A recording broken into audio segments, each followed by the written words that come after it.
In the headlines, trial of Chinese national resumes after 7 months break in Kano. Naira scarcity lingers as POS operators now buy cash to meet growing demands. Nigeria and Kuwait sign agreement for commencement of direct flights. On the foreign scene, 17 people killed in Philippine bus crash. Hello there, good evening and welcome to Trust News Update. I'm Abdullahi Ahmed.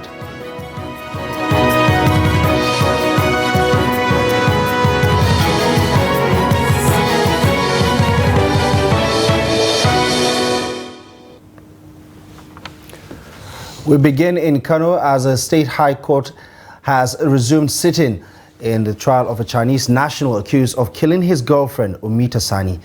The accused, Frank Kwangrong, who had opened his defense in the murder case, was arraigned by the Kano state government for killing Umita, contrary to the provisions of Section 221 of the Penal Code. Defense counsel Muhammad Azumi told the court that he was unable to file his final written address due to his involvement in election tribunal cases. The judge, Sanusi Ado Maaji, has adjourned the case until January 8, 2024. We are back in court today to adopt the final written addresses. Unfortunately, the defense counsel didn't file his own, and we cannot file our own until he files. Ours is to be a reply to his address. And the court has not been sitting for a long time because the judge has been involved in a national assignment about this election matters. He has been away from the state. So we came back today. We took, he applied for another date to file his own final written address, and we will respond to it accordingly. We are going to come back on the 8th of January for adoption of the final written addresses, and from then, judgment will be given. I also have not been able to file my final written address because I had to apply for the record, which I've been availed by the registry of the court. And as it is now, I'm almost done with my final written address, and hopefully by next week, to be specific, by next Wednesday, I should be able to file and serve the prosecution counsel. Here in Abuja, the Federal Capital Territory panel set up to investigate the circumstances around the death of Greatness Olorunfemi, a victim of one-chance robbery, says she was not abandoned by the Maitama General Hospital, contrary to social media claims. Olorunfemi was reportedly thrown out of a fast-moving vehicle by her attackers on September 26th while on her way from work. Now, she died at the Maitama General Hospital in the Federal Capital Territory, where she was rushed to after the attack along the Katampe-Kubwa Road. 2 months after its formation, the panel, while presenting its report at the Abuja Property Development Company, say investigations have revealed that Olorunfemi was brought into the hospital lifeless. The chairman of the panel, Muhammad, said the late victim was attended to 40 seconds after she was brought into the hospital, adding that no request for a police report was made as alleged on social media. He explained that her cause of death was strangulation, adding that contrary to social media reports, she did not bleed to death. Now, a police inspector has been arrested in Delta State after allegedly shooting a motorist in Ughelli North local government area of Delta State. The unnamed inspector was arrested by Delta State Police Command a day after the tragic shooting of the victim, identified as Lucky, while on stop and search duty. Now, this was disclosed in a statement on Wednesday by the Public Relations Officer of the police in the state, Bright Edafe. Edafe says the police commissioner in Delta State, on receipt of the news, immediately ordered the arrest and detention of the police officer.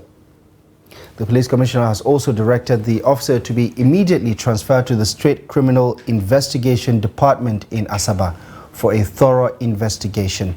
The Commissioner of Police has also assured that the offending officer will be subjected to internal disciplinary measures, including criminal prosecution. The Jamaatul Nasrul Islam has expressed sadness over the army strike at Tudumbiri village in the Igabi local government area of Kaduna State that claimed the lives of over 85 people and many others injured. The airstrike had on Sunday night accidentally hit civilians during a Maulud celebration. With growing condemnation from various quarters, Amnesty International visited the scene of the incident, confirming that there could be more who have lost their lives in the incident. The Jamaatul Nasrul Islam, in a statement released on Wednesday by Secretary General Professor Khalid Aliyu, expressed disbelief that the military would kill innocent civilians in such a manner without due diligence before carrying out such operations in line with standard operating procedures of the military. On its part, the Area Consultative Forum called for a thorough investigation into the bombing incident as well as compensation for the victims. The statement says the Area Consultative Forum is perplexed and, quote, deeply disturbed that such an operation could be contemplated and executed in a densely populated area, thereby suggesting an, quote, inexcusable, scandalous and plausibly incompetent failure of intelligence. The ongoing naira scarcity in Lagos has pushed point-of-sale operators to buy cash from traders and petrol stations as banks suffer from a shortage of naira. Consequently, some operators have increased their transaction charges by 100%, or rather, by 100% from 100 naira to 200 naira for cash of 5,000 naira. Nigerian banks are struggling to pay customers who want to withdraw money due to cash shortage in the banking system. Some banks in Lagos, especially those in Surulere, Mushin, Kirikiri, Mazamaza and Ejigbo, among many other areas, were seen rationing cash to customers. The Central Bank of Nigeria says the seeming cash scarcity in some locations was due largely to high volume withdrawals from the central bank branches by deposit money banks and panic withdrawals by customers from ATMs. Well, a little earlier, we spoke to Daily Trust Bureau Chief Southwest, Abiodun Alade, who gave us an update on the development. So what we have in Lagos as of this morning is the situation where we have scarcity of cash, and then most banks have started rationing cash. So if you go to the banking hall, at most you might be allowed to take as little as 5,000 naira, and so some of the ATMs that are also working, they don't give more than 40,000 naira per day. But the most disappointing part is that in some banks where you have like 7-8 machines, you will discover that only 2 or maybe 1 is even working.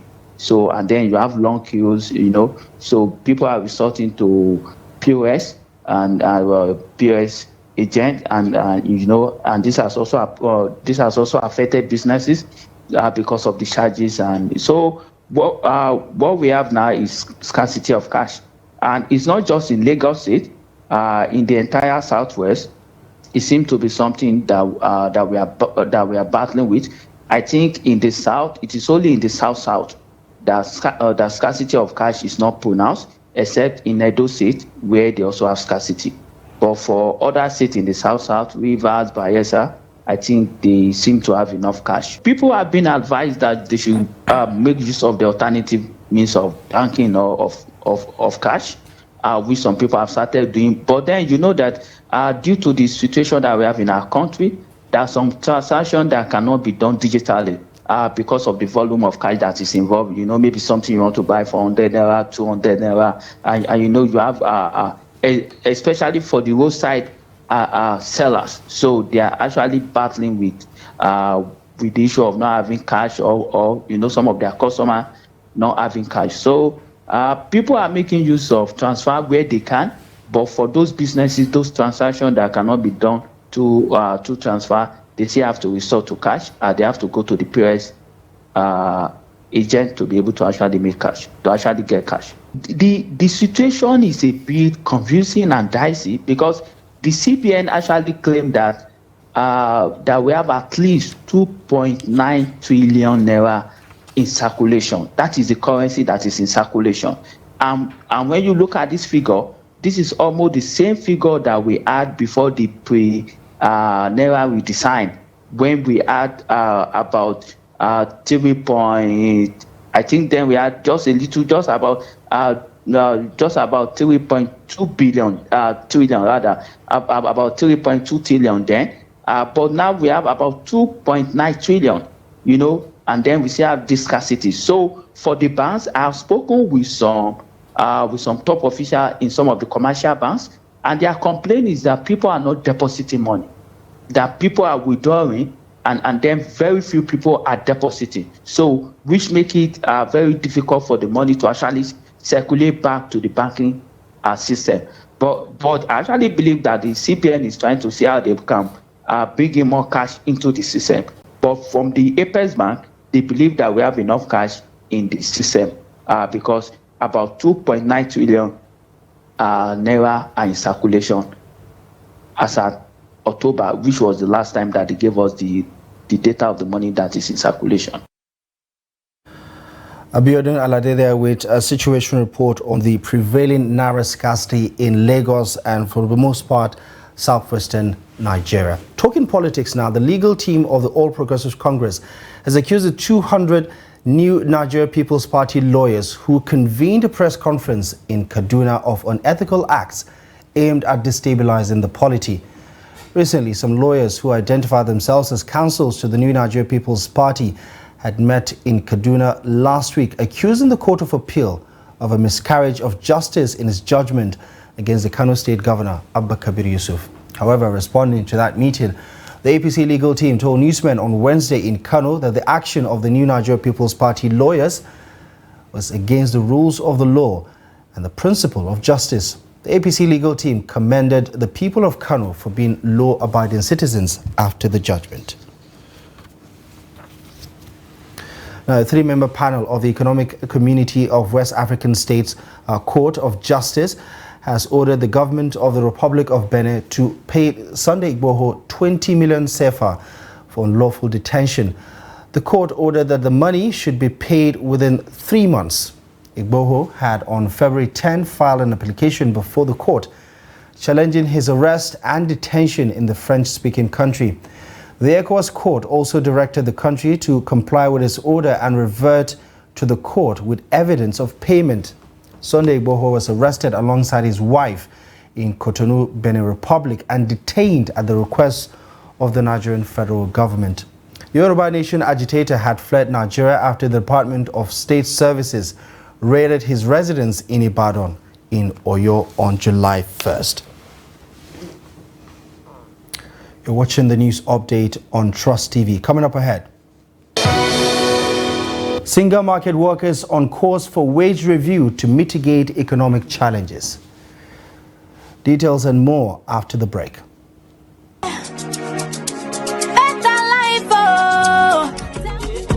That's right. You too could be one of the 20 Zenith Bank customers that will win 150,000 Naira every 2 weeks from June 1st, 2023 until May 31st, 2024 in the Zenith Better Life Promo 3.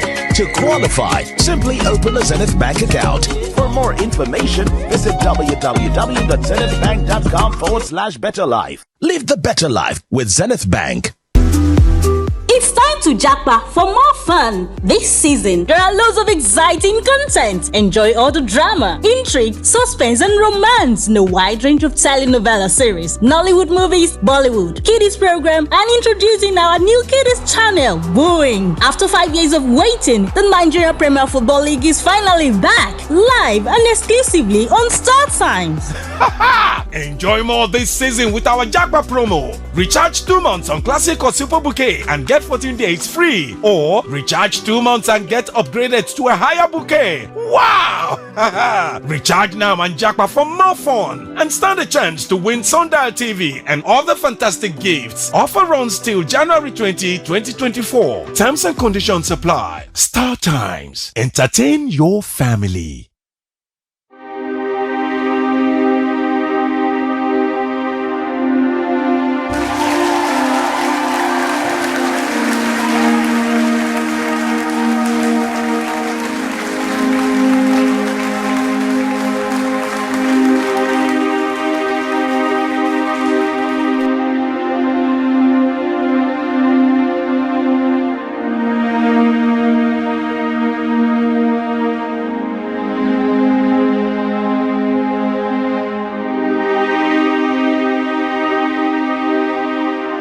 We started manufacturing leather since 1958. But the most important thing is that if the system is checked correctly, we won't have where we are now. If somebody has depression, they may just be very irritable and unproductive in the office. So you find on average already about 1 in 4, 1 in 5 Nigerians already have a mental illness, a mental health condition that needs some form of attention. No matter how good an economy is, if the federal government goes bust, believe me, everything in the economy is just a matter of time it will go bust. So first of all, about maybe slightly above, below 70% is in federal government securities. If government has banned importation of fertilizer and states are doing it at the level of governance, but I believe that production and distribution of fertilizer should be left to the private sector. This is the general multi-purpose card, and it has a chip here. So this chip is about 80 kilobytes. The one that you get from the bank for ATM is just 4 kilobytes. So this is like 20 times.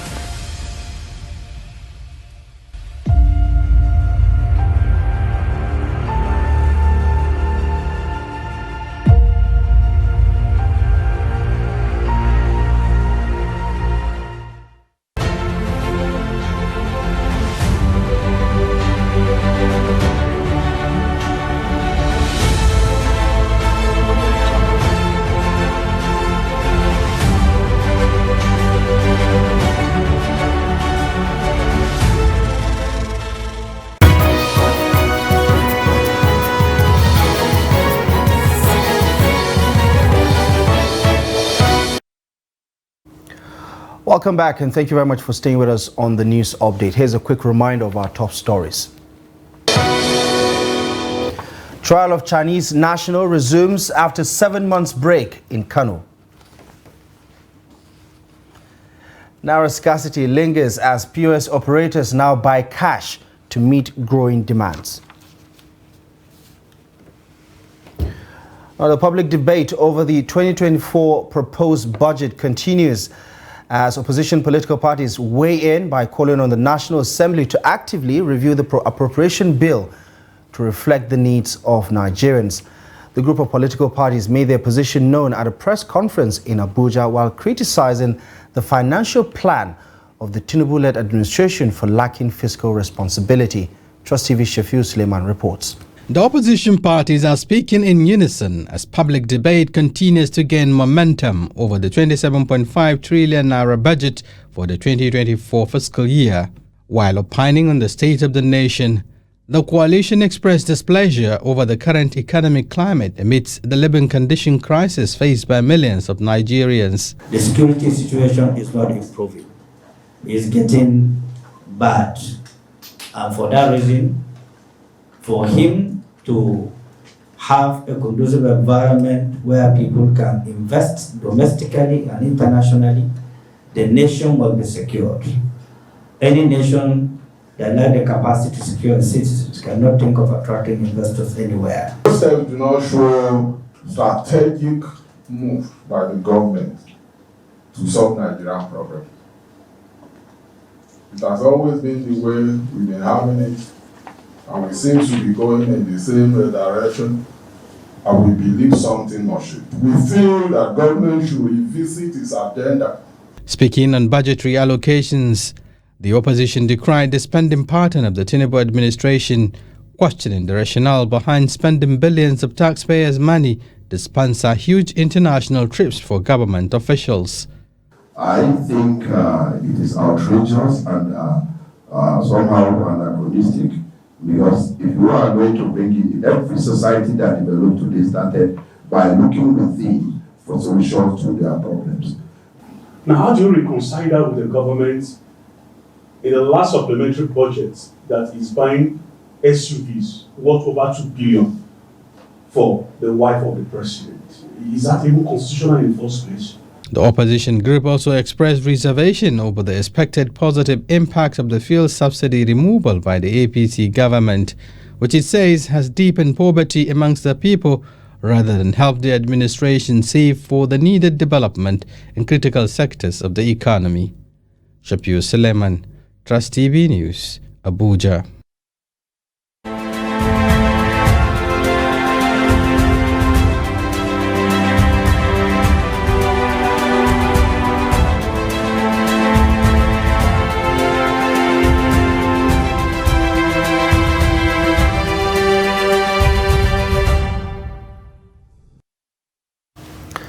Now, Nigeria's current economic climate means most business activities have been negatively impacted as Single Market Development Association commits to improving the wages of workers, which has been an issue of concern in the market. Trust TV's Idris Jibrin reports that Single Market has been destabilized due to the leadership struggle in the market, which has been linked to poor services and price hikes. His report. This is Single Market, one of Nigeria's largest commodity market and an extension of the popular Abubakar Rimi market in Kano. It has been estimated that thousands of people trade in here daily. But for several years, the Single Market has been threatened by the lack of coordination and central leadership of laborers operating in the market remain the challenges affecting the sustainability of mainly small businesses and laborers. Honestly, there is no standard rate of what they are paying us laborers in this market.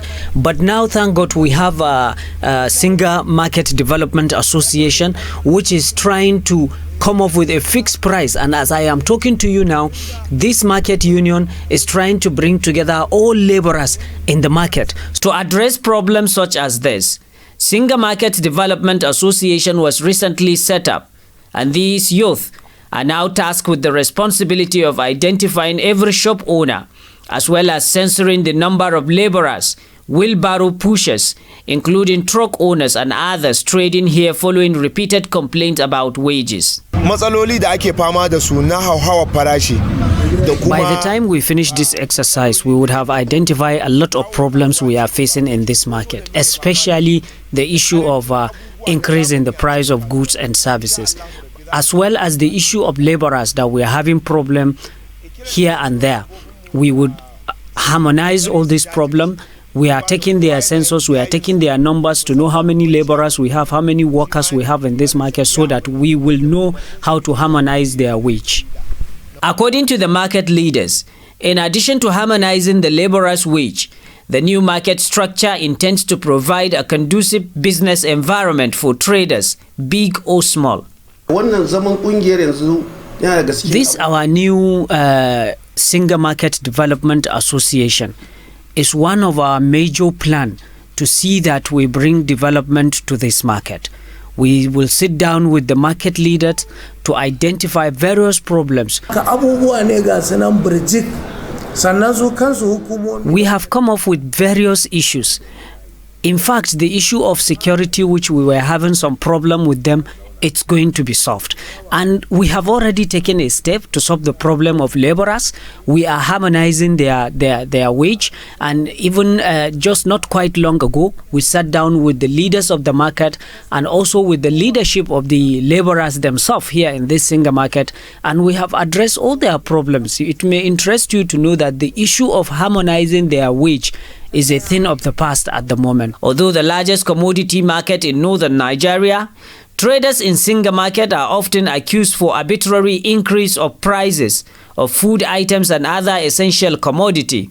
But with the new leadership structure in place, consumers are hopeful for change in this current high cost of living. Idris Jibrin, Trust TV News, Kano.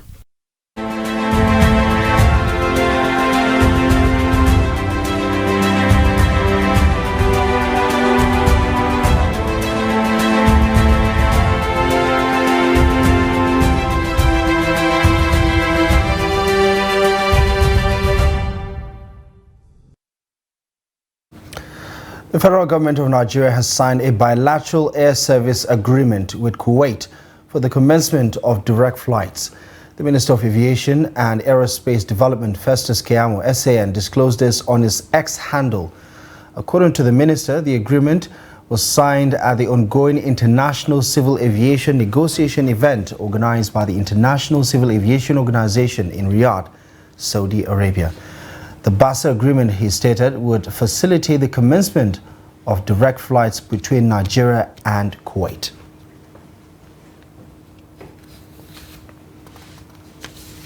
On the foreign scene, 17 people have died and 11 have sustained injuries when a passenger bus veered off a road on a, quote, killer curve and plunged down a mountain in the central Philippines, according to an official statement released on Wednesday.